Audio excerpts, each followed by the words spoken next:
Good morning, good afternoon, and good evening to everyone joining us from around the world. My name is Run Mohammed, and I am the communications lead at We Are One Humanity.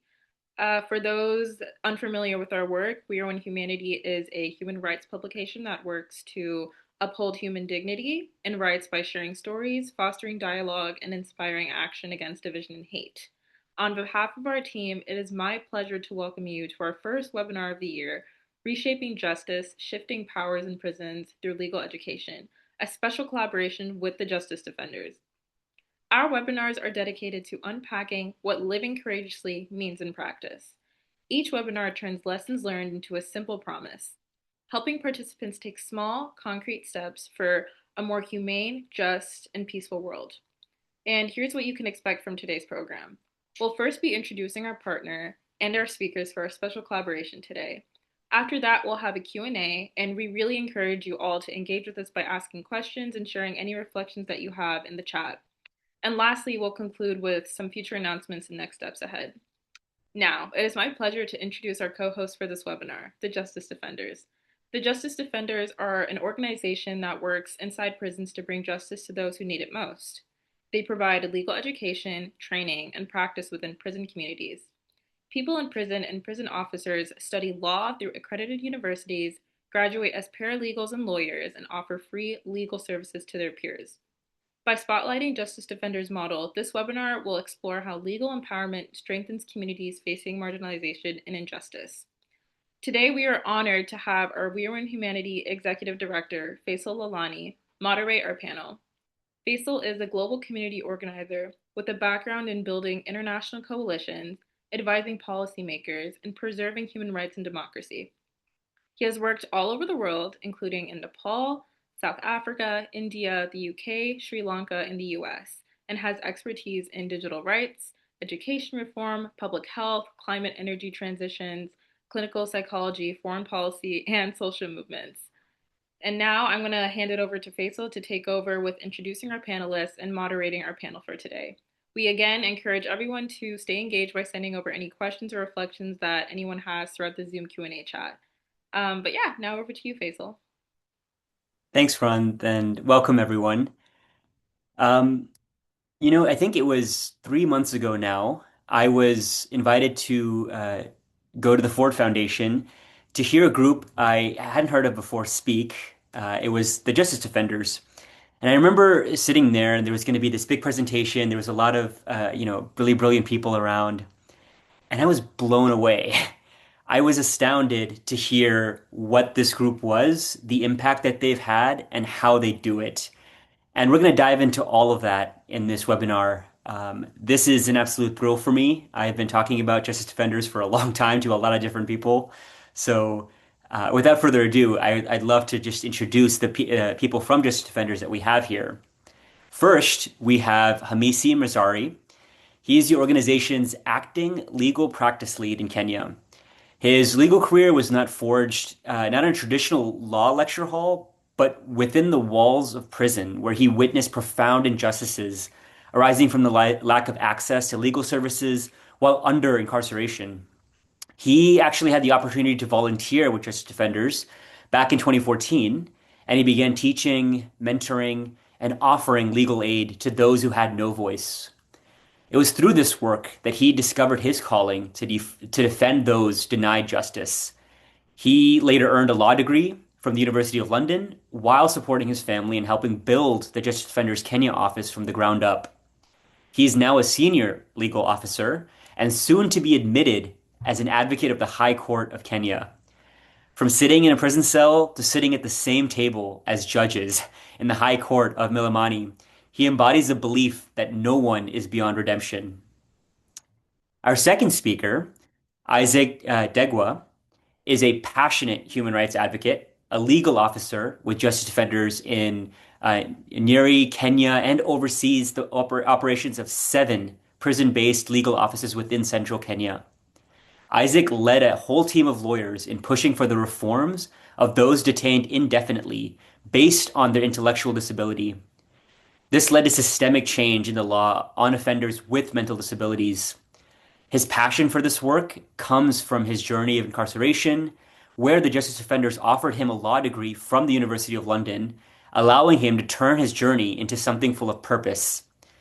Isaac is now a trainee advocate at the Kenya School of Law and is set to be admitted as an advocate of the High Court this year.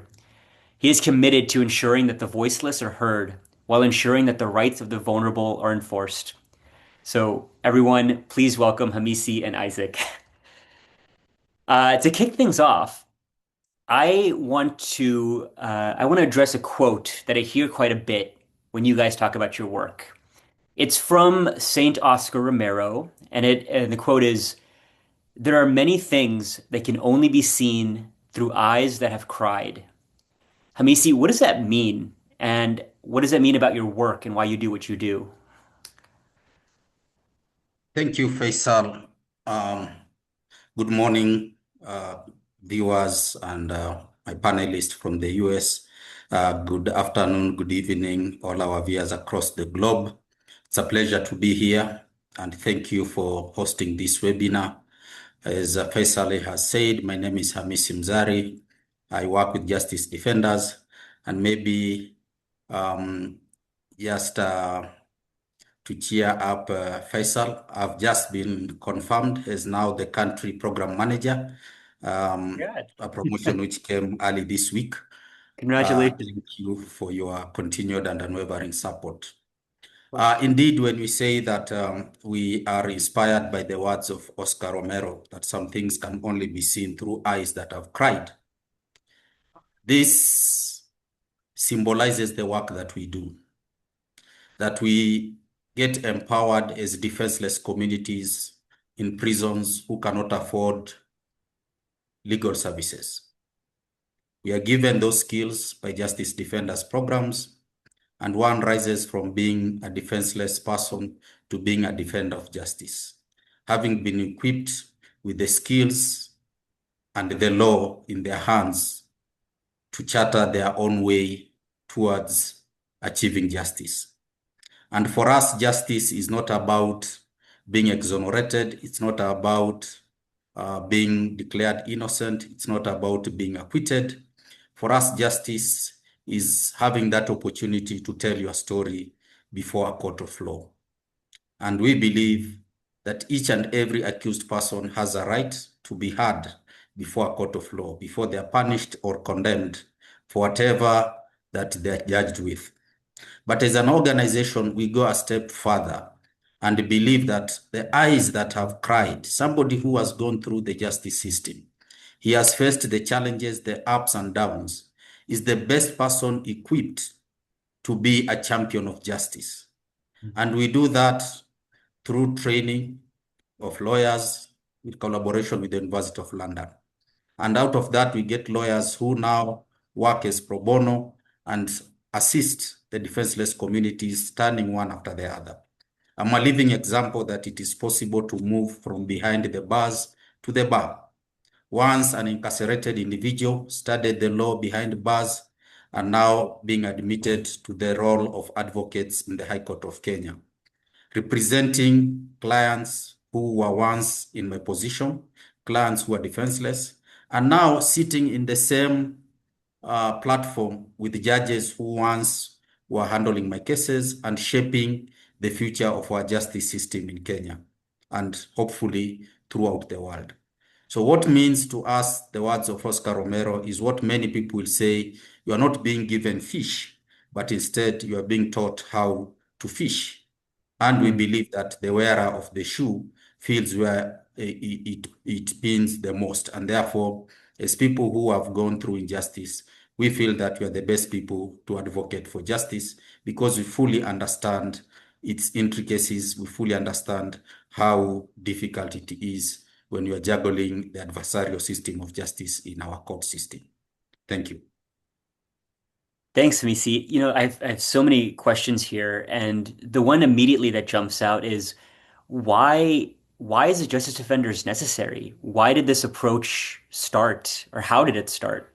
Isaac, feel free to jump in here. I'd love to hear your take. Uh, Thank you, Faisal. Good day, everyone. It's so nice to be here and to have this conversation about the work that we do in our prisons. And just to start it off, I believe the reason why our work is important and what we do is important. I'll begin with my own personal story, just a short story of how and why it's important to have our work going on. In February 2012, I was sentenced to serve a sentence of 14 years. And normally, when you get to prison, it's usually in the evening. I remember it was a Friday.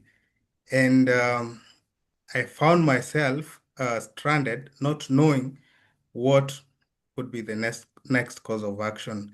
I did not know what to do, how to draft an appeal, or what next step I would take just to be able to defend myself.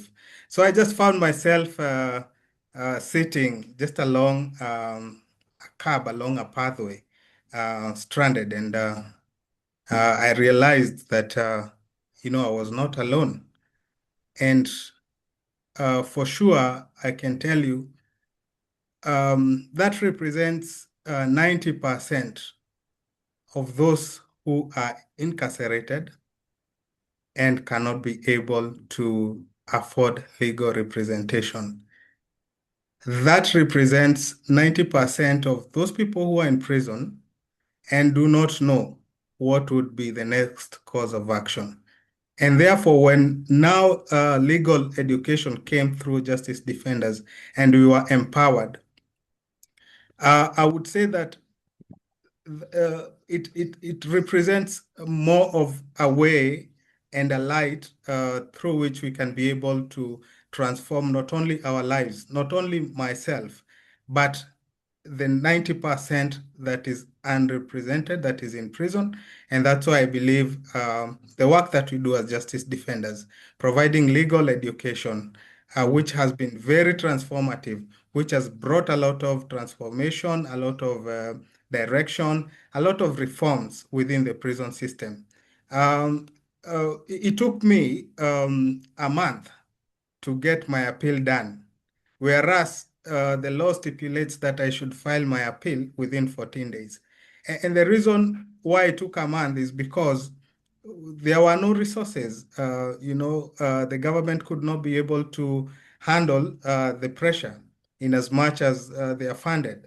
I had to draft, or someone had to draft my appeal through a handwritten document, Hmm. and it has to be taken to the office where the appeals used to be done, and then it's typed. And you can imagine the officer who is typing those documents is only one, and he's behind just one old desktop. Um, Therefore, that took a long time. But with the reformation and justice defenders coming in, providing legal education, there was possibility, and we were able to uh, train so many lawyers, so many paralegals who could be able to handle this work at once. And secondly, there was provision of resources.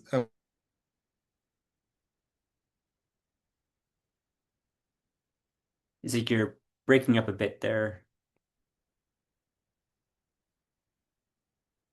It's Yes, okay. thank you, You want- Faisal. I can see Isaac's network is a bit, at this time here in East Africa, internet is always busy because many people are out of offices, um, and there's a lot of social activities going on. So the uptake of bandwidth is quite strained. So in summary, why this work is very important is what Isaac is saying, that in Africa, unfortunately, poverty has been criminalized. You find that the vast majority of populations that are in prison, 90% are people who cannot afford Hmm. basic needs. They cannot afford a meal, leave alone education. And therefore, when they are in conflict with the law and they find themselves as arrested persons, it is impossible for them to access justice. They are not able to hire lawyers. They are not able to get any form of legal services. Our constitution in Kenya provides for legal aid, but it still remains a mirage because of the economic situation in the country. And therefore, they are not being able to be given pro bono advocates or any form of legal aid unless you've been charged with a capital offense of murder. That's when the state provides you with a defense attorney. But for all other offenses, you are left on your own and you have to defend yourself against a court where you are facing, for criminal charges, you are facing a prosecutor who is a fully trained lawyer, fully trained advocate. And you are there, you can imagine this is school dropout, somebody who cannot even understand English. So even the charges that they are facing, they do not understand them because again, they don't understand English, which is the official language. So the courts will try and translate their charges in Swahili, but you'll find that a lot of elements get lost in the process of translation. I'll give a very good example of a very simple case of stealing. You find that in our laws, in our statutes, we have three categories of stealing. The first one is plain stealing, then there's stealing by servant, and there is the handling of stolen goods. So in this translation is being done in court, you'll all be told that you stole. The word which is used in Swahili is kuiba, you stole. And therefore you will go knowing that you are facing a charge of stealing. But you will not know maybe you are facing handling stolen goods, which calls for a stiffer penalty of 14 years imprisonment. And you are there thinking that it's just a normal stealing, which maybe goes for 3 years. Or maybe you've been charged with stealing by servant, which gives a penalty of 7 years, and you don't know. So you find that this person, when they go to court, they are not even able to defend themselves because one, they do not understand the charges they are facing. They do not understand the ingredients of those charges. And therefore, for us as justice defenders, our motto is not to equip them or to give them lawyers, because again, the backlog of cases, it's not feasible to have a lawyer for each and every person who is in prison. So the best way is equip them with that knowledge. We have opened legal offices in prisons, which are manned by our paralegals, whom we've trained, both inmates and officers, with that knowledge and the skill of the law. So when these clients comes in, they're able to interpret for them the charges that they're facing and be able to work with them through their trial process. And so when they go to court, they're able to self-represent themselves and have their voices heard before court. And we feel that is very, very important because we are able to empower this person with the skills and the resources to be able to be his voice to be amplified before a court of law and to receive justice at the end of it all. It's something that I feel you all are very good in is exposing the hypocrisy that lives in not just, Kenyan justice systems, but I think all of them, in that the infrastructure for justice is not conducive to justice. And, you all were on CNN very recently, the whole scoop with Anderson Cooper. Congratulations on that, by the way. If for the audience, if you haven't had a chance, I highly recommend going to check it out on their website. It's a riveting short documentary about the work that they do. What I want to ask about is kind of the whole reason that I was so fascinated with you all in the first place.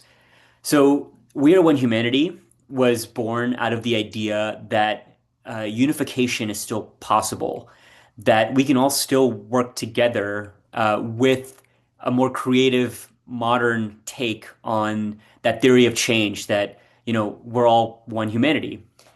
And you all embody this in your work because you don't just train inmates, you also train correctional officers, you train prison guards.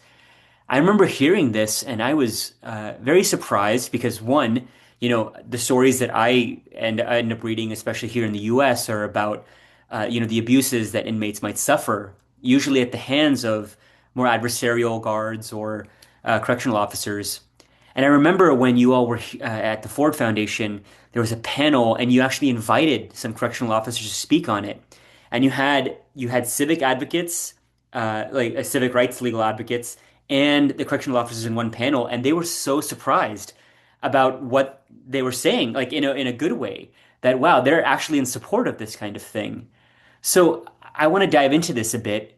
First, what gave you the idea to include both sides and not just inmates? Why also prison staff and correctional officers?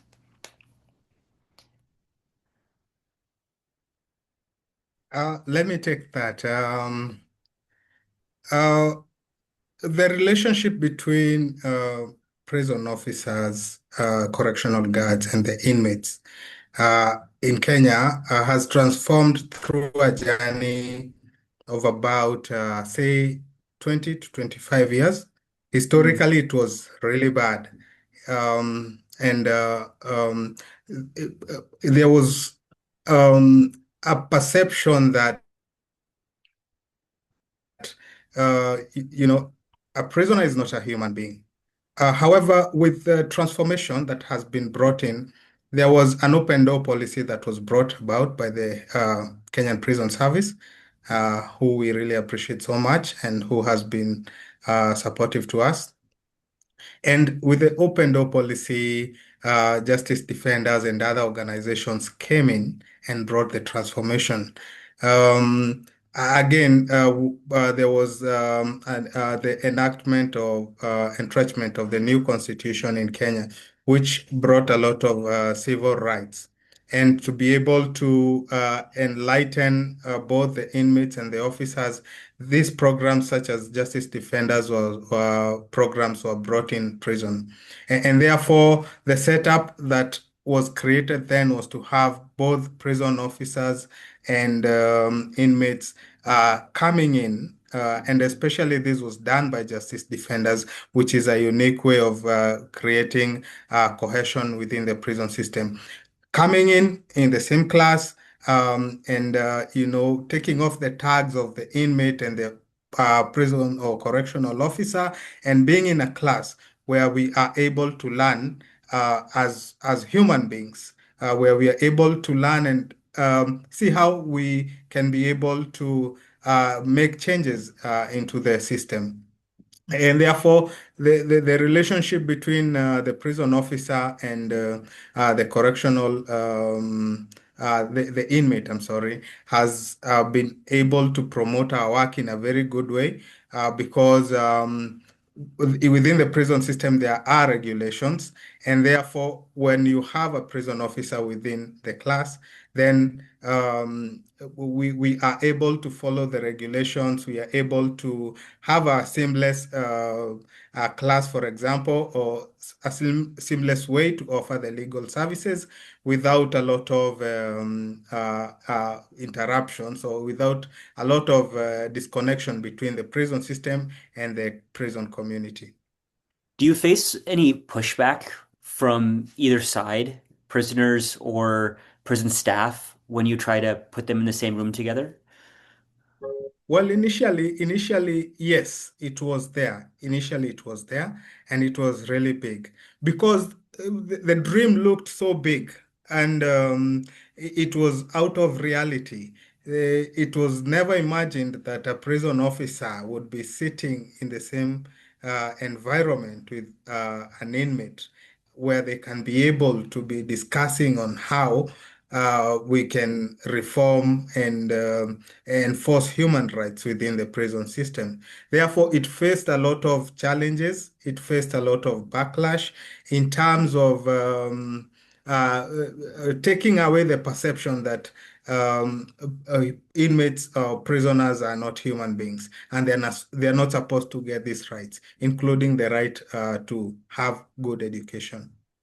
How do you, and Amisi, feel free to chime in here. How do you, how would you generalize that interaction between the prisoner and the staff for lessons that we can all take away for bringing two groups who are in conflict together? Um, Again, as we started by the words of Oscar Romero, that some things can only be seen through the eyes that have cried. It runs true to why we decided to adopt this model where prison officers together with inmates sit hand in hand in our legal offices in prisons, and they work together and we train them together. Before the model of justice defenders, before we started our work in prisons, there was a lot of conflict between inmates and officers Hmm. because of the ignorance of why they exist. The inmates felt that the officers were their enemies, and the officers felt that the inmates were their enemies. And it was rightly so for them to think that way, because for an officer, they were trained that you need to make sure that these people do not escape the custody of prison. And therefore, at every juncture, the prison officers will look at the inmate as a threat and therefore an enemy. And for the inmates who are there, they will think that the officers are the ones who have curtailed their freedom. And therefore, they will look at any slight opportunity for them to create problems or even to escape from this lawful custody. But with the empowerment of legal knowledge, both groups understood what they stand for. The inmates understood that they're in prison not because of the prison officers, but because of the justice system. They were able to understand why they were arrested by knowing their cases. They were able to understand the criminal procedure code, what is needed of them to go through the journey of the trial process. And for the officers now, they understood that theirs is to provide a humane atmosphere where these inmates who are there will be able to transition through their trials, and those who have been convicted, they be given an opportunity to be rehabilitated. And with this knowledge, harmony was found, a balance was struck. So for officers who we are training now, they are able to offer even to the inmates this crucial, important information that once they did not have.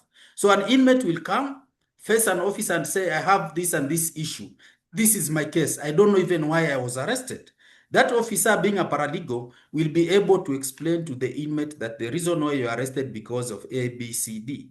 If that officer is not trained as a paralegal, then he's able to refer this inmate to the paralegal office, to our legal office, and that inmates get that. So the inmates started seeing that officers are actually a resource for them. These are people who will give them information on how to handle their cases. For the officers now, they saw that instead of carrying a baton, instead of carrying guns, they all needed to carry books of law. So that when an inmate approaches you, you are not scared that they want to snatch your gun or they want to beat you and run away. But you know that when they approach you, they are having a legal issue and you are able to offer them solution. So as we speak, prisons in Kenya have become very calm. We have seen an end to corporal punishments in prisons. When you visit Kenyan prisons today, you will not see any single officer carrying even a cane or a stick. They will only carry their ranking swagger sticks to show their ranks, but not for beating or for any form of protection. They don't carry guns. We have female officers who are now deployed in male prisons, and they work freely. They conduct their business freely. There is peace and harmony because both groups have understood their roles, they have understood their positions in prisons, and they have made communities very safe. And for us now, we're having a buy-in. And this is the gospel which many people are now asking, how did you manage to do it? But it is all because of the power of knowledge. When people understand their rights, when people understand why things are the way they are, then you get peace and harmony. You know, there's a running theme I encounter, not just with your work, but any social change work that I see. And it's that systems that aren't transparent are usually the ones that are the most corrupt. And it's not because they don't convey a certain message, but it's that people within that system don't understand why each other are there.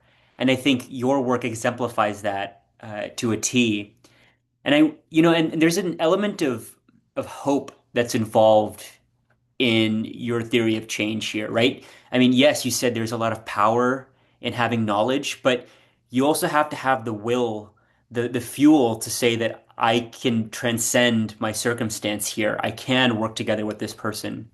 How do you reckon with hope in this type of approach? How do you give that to the prisoners or the correctional staff?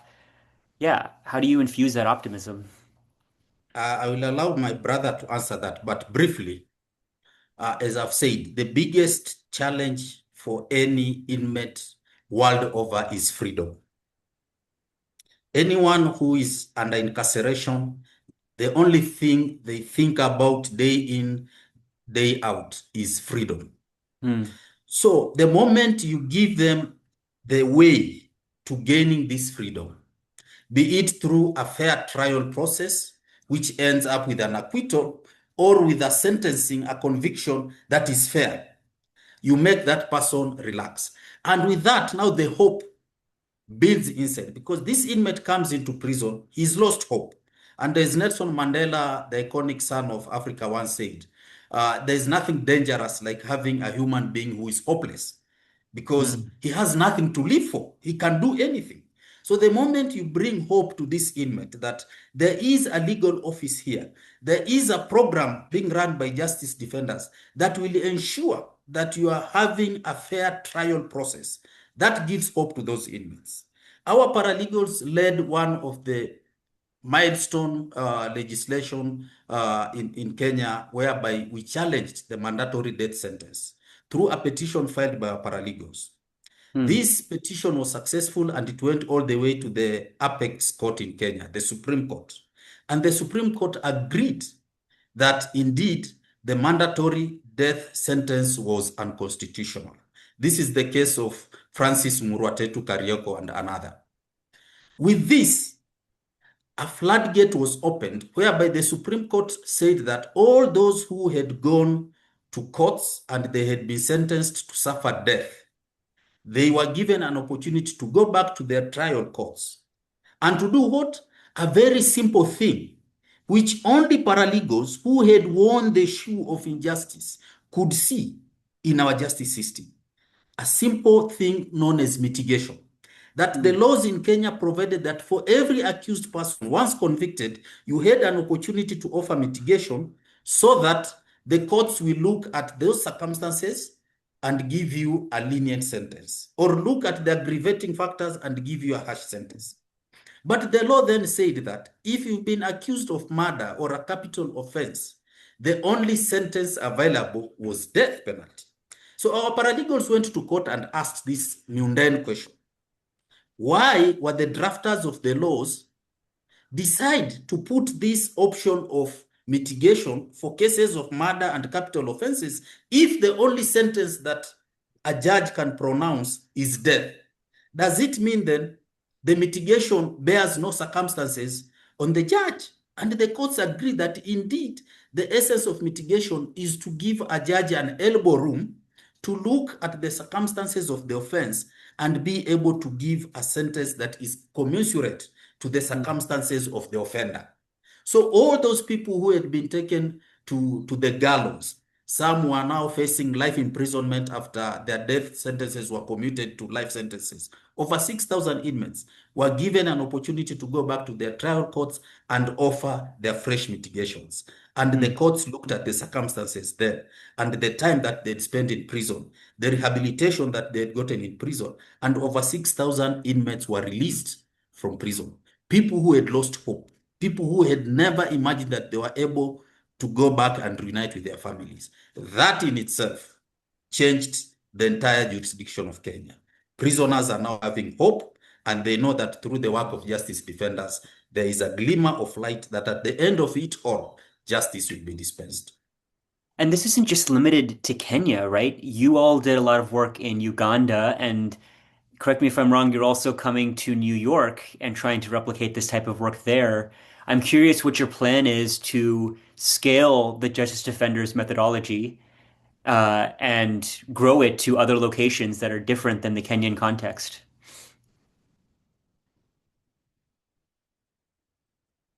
Feel free, either one, Isaac. Yes, yes, yes. So our model of operation entails empowering an inmate or a prison officer to be able to assist the other, and to also be able to train others who are able to assist others. And I'll give an example. Like this morning or today, I've spent the whole day, which is my normal day, in a prison setup where I wake up every day and go offer legal services, guide the rest of the paralegals that I work with within the space and within the prisons that I work in. So my normal day is waking up and entering a prison to manage those legal offices and to offer those legal services on a daily basis. And this is a system where we can be able to replicate in so many other prisons within Kenya, to be able to reach as many as we can. And as Hamisi started it by saying that those things that can only be seen by the eyes that have cried, then we are able to offer our best and to offer the best of the legal services, quality legal services that can match any advocate who is well trained. And we are able to offer those services for free to anyone who enters our offices. And therefore, taking this system, taking it to Uganda and also taking it to the United States, to be able to open up a system where anyone or a trained paralegal, a trained lawyer can enter into a United States prison facility, and set up a legal office within that space and be able to offer the best legal education they can get. We have been trained under the University of London, which is a quality law degree, and I believe one of the best in the world. And therefore, being able to bring such quality into a prison-based legal office then brings a lot of transformation, not only in Kenya, but also in the future in the United States. And maybe Hamisi can build more on the same. Yeah, and Hamisi, before you answer, I'm curious what problems or challenges with your work and with justice systems overall do you find that are the same in Uganda, the US, and everywhere else you go to? And what are the ones that are different? And how do you change or how do you adapt your work to fit these newer environments? As I said, the problems and the challenges facing inmates the world over are the same. And most prevalent is the lack of knowledge. And we find that it's because of the systems of our justice that are in place, whereby you find that always the state is the one which controls the prosecutions of offenders. And this is a government machinery that is fully equipped, well furnished with professionals working in these departments, against individuals who majority of them do not have the best education, they do not have ability to hire the best lawyers. So from the onset, the systems are skewed. As we talk of equality, there is no equality in justice, because always the accused person starts on a wrong footing. He's on the lowest balance of the scale compared to the state. And we've seen even in the US, the vast majority of people in the US are people who have been wrongly convicted. And when you look at it, the biggest contributor to wrongful convictions in the US is skewed investigations, biased prosecutions, and lack of accountability, if I may say so. We've heard of people who have stayed in prison for over 29 years, like our colleague in the US, Bruce Bryan, for an offense he did not commit. We have a colleague, Anthony Sims, who stayed in prison for over 30 years for a murder he did not commit. But the attorney who was prosecuting their cases made sure that some of the evidence that could have exonerated them was hidden, was not produced in court. And they did not have a way or the knowledge on how to ask for this. One of the key tenets of a fair justice system is disclosures. That when a person has been arrested, he or she must be fully told of the charges that they're facing and be provided with all the evidence against them so that they are able to prepare their defense. But when you face a justice system which is already hiding some of the evidence and expects you to be able to fairly defend yourself, then it becomes difficult, because you will be defending yourself against something you are not sure, something you are not aware of. So our model ensures that we train people, first of all, to understand their own laws in their own country. Hmm. Once you understand the laws of your own country, then you are able now to use that knowledge to, first of all, understand the circumstances of the cases that you are facing, and two, to be able to use that knowledge to help others. And therefore, it is very easy for us to adopt across all the systems, be it in Uganda, be it in the US, by first of all, having a buy-in of ensuring that we make the officers and the inmates friends. That is the first thing. Bring that mutual understanding for them to understand why they are there. Then the second thing is give them an opportunity to understand the laws that are there. Once they understand the laws of their country, then they are able now to advance justice for themselves. And therefore, for us, the biggest challenge that we've ever encountered is funding, because the demand for this work is so tremendous. People want this knowledge. People want to be trained. To train a lawyer to the level that I've reached, it takes more than $30,000 US dollars. To train an advocate to become an advocate like me. To train a paralegal, you need more than $15,000 to train a paralegal who can be able to help somebody understand the charges that they are facing. Building a legal office like the ones we are running here, they cost close to 15,000, 10 to 15,000 US dollars to build a legal office, which is fully equipped so that we can offer our services free of charge. That when somebody walks into that office, he has a document that needs to be printed. It can be printed.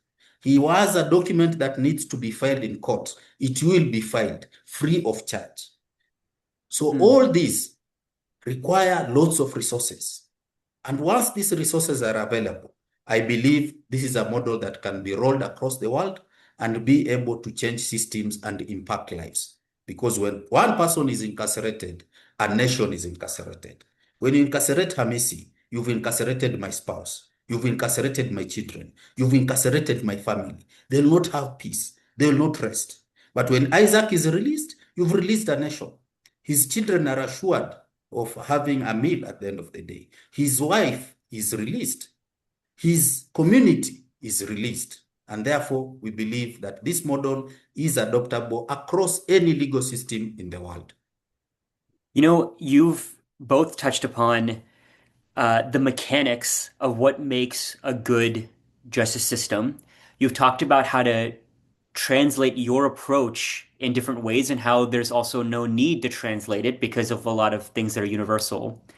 So I want to ask from a bird's eye view, what is good justice? The reason I ask that is I think that the idea of justice or the state providing that, especially right now with a lot of different crises in different countries going. I mean, in the U.S., everything that's happening with, ICE and people protesting. You know, people, especially in my generation, uh, I don't know if they believe in justice anymore, or at least not the same idea of justice that maybe my parents believed in. And I know this is the same in a lot of other countries going through a lot of different contexts. So I want to ask you, what does justice mean to you? What does good justice mean? Well, to me, good justice and to justice defenders, good justice means making sure the list of the person within the legal system, the person who is at the bottom of the chain, is able to access justice by all means. And as Nelson Mandela says that if you want to know a nation, visit their prisons. If today you want to know the best legal systems that can be able to offer the best justice systems, then you have to look at the list of the person within that community, the weakest of the person within that community, and ask, are they able to access proper justice? Are they able to access proper legal services? Are they able to access justice without barriers? And that is what would form as good justice. The reason why I say this is because One of the cases that I've dealt with um, was about persons incarcerated while, they committed their offenses while undergoing mental disability. And I can tell you, these people used to be detained for an indefinite period under a law that was uh, uh, called under presidential pleasure, that if the president is pleased today, then and I'm detained under that law, then they can be able to be released, regardless of whether a medical expert has given them a good bill of health. And therefore, such laws used to detain these people even for 30 years, 20 years, 15 years. Yet that person committed that offense while undergoing a disability. And therefore, that person marks the least person within the society. And I can tell you, that has transformed the law that we challenged, transformed that or brought a need to change the law itself. There's an ongoing review of the Criminal Procedure Code in regard to people who are detained under intellectual disability. And one of those people who we challenged that law with is one of our graduates who was able now to go to court and make an application before a court of law and was given a sentence, and he's just about to complete his sentence. And therefore, um, good justice then can be demonstrated through such actions. Good justice can be demonstrated through empowering people who are at the least or at the bottom of the food chain and to be able to defend themselves and to defend others. Isaac, you laid it out perfectly. I got chills. Especially with Mandela's quote about, if you want to know what a nation really is like, visit their prisons. I want to also open it up to questions. So, people in the audience, feel free to add any in the Q&A. I'll start with one that we have from Risper here. It says, just such meaningful work, JD team. What is the approach of enrolling the inmates to the program? Is it based on volunteer recommendations or other means? Also, very curious, why Kenya, Uganda, and the US and not other countries? Thank you. I'll take that. First of all, I want to talk about good justice. I know we've also been talking about the arrested persons, the accused persons. And one might wonder, what about the victims? We are now in the process of trying to roll this program of training to the victims of crimes, because we have victims who come from very vulnerable conditions and communities, and they are not able to prosecute their cases. And we want to work with them also. And we are trying to see how is it going to be when both the accuser and the accused sit hand in hand and learn the law and be able to deal with their matters before a law of court competently. And that is one of the areas you are looking for. To your question, the team that we work with is selected on merit. So we have these legal offices. When we are ready to take a new cohort of paralegals, we'll advertise in all the prisons, giving the credentials that we are looking for, and we allow both inmates and officers to apply. Then we look at their qualifications and the passion to serve others. One of the application is to ask them, why do they need to be trained as a paralegal? And through that, we are able to see if this person just wants to get the knowledge for his own sake or her own sake, or once he gets this knowledge, he or she will be able to assist others. We have parameters in what we look at. Once we are able to get that, then we bring them on board and we train them. Why Kenya? Why Uganda? Why USA? We are currently, as we speak, there is the Commonwealth Ministers for Justice meeting in Fiji, Our founder and CEO is attending that, together with our Board of Trustees chair is attending it, and our colleague here from Kenya, our legal education director, is also attending that. Our aim and hope is to spread this model across the entire universe. So for those who are on this call and you come from a country where you feel that this model of justice defenders can work, please approach us. Visit our website. Let's talk. Let's see how we can do it. We have people who have been trained in prisons and they're being released. We can export them as ambassadors, as trainers to come and train your people so that this model can outlive us and it becomes a global movement of justice defenders. Rajmohanji, did you have a question? Go ahead. You're muted. I want to thank Hamisi and Isaac for absolutely wonderful presentations. Thank you so much. You've spoken so clearly and so persuasively. My question is as follows. Are there many people of Asian origin, Indian origin in the prisons of Kenya? And what is the situation with them?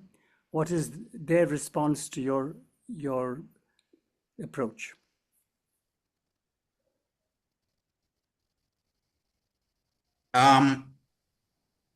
Generally in Kenya, we have a low population of people of Asian origin, generally. And therefore that translates also into prison. We have very few people of Asian origin in prisons. But our model does not discriminate anyone. We do not look at religion. We do not look at where you come from. And in fact, I'm happy to say that in my class, I had a colleague whom we were studying with known as Rasesha. He was of Asian origin, and we studied with him this program of University of London at Committee Maximum Prison. So we are not a community that discriminates anyone. It's only your passion that brings you to justice defenders. And if you are willing and ready to change from within, then we are on board. We are game to go, and we work with each and everyone in our communities inside prisons. Thank you, Hamisi. We have two more questions, and we have about 7-ish minutes, so let's make these a bit short answers. First, from your assessment of the US criminal justice system, what do you see as the most important thing, maybe in terms of values or behavior or infrastructure, to ensure its success? Again, I'll go ahead. I know because I recently visited prisons in the US. Yes. In terms of structure, I will really say that the US prison system is way, way ahead of us here. They live like kings. When I saw those prison cells, the facilities that they have in New York, Commissioner Marcelo has done wonderful, ensuring that inmates are having free access to tablets and phones. They can call their people. He was talking over 8 and 9 million calls having been made last year, 2025. In Kenya, those are things which you can only dream of. Having a phone in Kenya is like carrying a gun in prison, and you end up being punished severely if you are found with a phone inside prisons. What needs to be done in the US is not about values. It is purely about bringing humanity. What ails the US prison system is lack of collaboration. The inmates and officers still treat each other as enemies. And what surprises me is the prison, or what you call them correctional officers in the US, do not understand that their mandate is to reform the inmates who are brought to them. They take the role of being the punishers. Yet, imprisonment is a punishment. You are not imprisoned to be punished. That's what the US is not understanding. Imprisonment is a punishment. You are not being imprisoned to be punished. But in the US, when you are imprisoned, you end up being punished. So that is double jeopardy for those who understand the legal jargon. You articulated that so perfectly. I think that is exactly one of the biggest problems in the U.S. justice system. I mean, among some others, but this, really hits home. Last question here, and then I'll let you guys close. So amazing to hear about this work. I'm wondering what strategies justice defenders utilizes to account for the fact that there is a range of literacy and education levels in prison.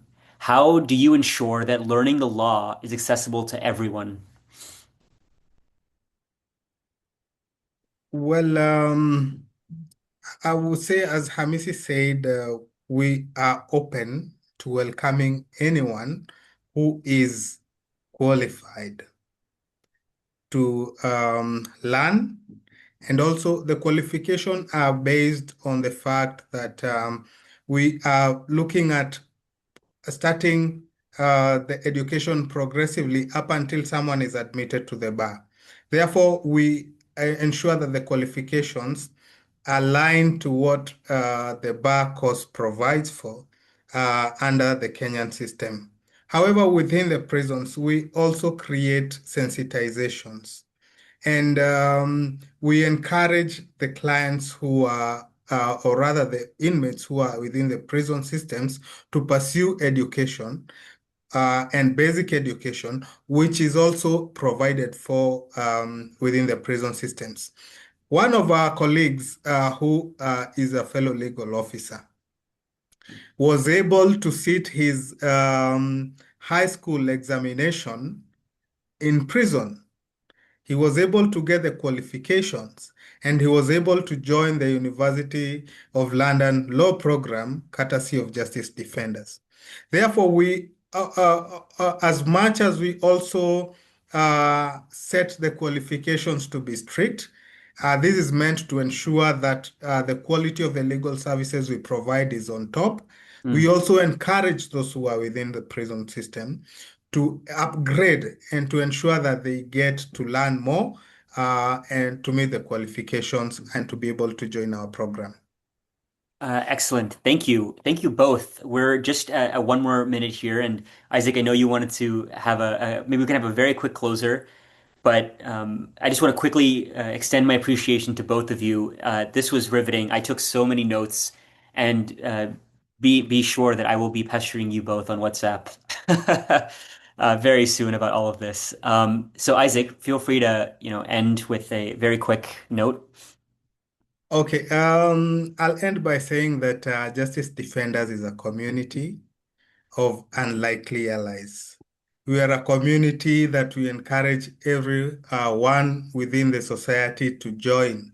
We are a community of inmates, prison officers. We are a community of courts, judges, advocates, prosecutors, and everyone else within the community is welcome to join us so that we can be able to support this cause of justice. We can be able to reach the least person within the system to be able to provide um, legal services and free legal services. When we talk about unlikely allies, that's a very interesting topic for me because to me, an unlikely ally means that I've been able to even welcome a prison officer, an inmate within the system, and therefore we are encouraging every one of us and every one of you, even Faisal, Rand, you can be able to join our community. You're welcome to join us. You're welcome to support us. You're welcome to be part of our community. Thank you Oh, so much. I already told your Alexander, which is he's the head of Justice Defenders, that I will be showing up to Nairobi, and I will be eating all of your food, but I will also taking tours of your offices in prisons. So don't worry, I'll be there. Thank you. You're Thank so you, much Faisal. welcome. Just to We'll conclude, be waiting for you. for every saint, remember, for every saint, there is a past. And Mm. for every sinner, there is a future. That was excellent. Thank you Us all so much. is education, not incarceration. Education, non-incarceration. Thank you all for attending. Please feel free to visit the Justice Defenders website. Again, their CNN documentary is on their site. Please subscribe to We Are One Humanity if you haven't yet. You can go to our website. We have all sorts of amazing content on there that our approach is just like the Justice Defenders. So, yeah, stay tuned for our next webinar, and I hope you all have a lovely weekend. Bye. Thank you all. Make sure to follow us on social media and yeah, subscribe to our newsletter where you'll be hearing more about webinars like these in the upcoming months. Bye. Bye. Bye now.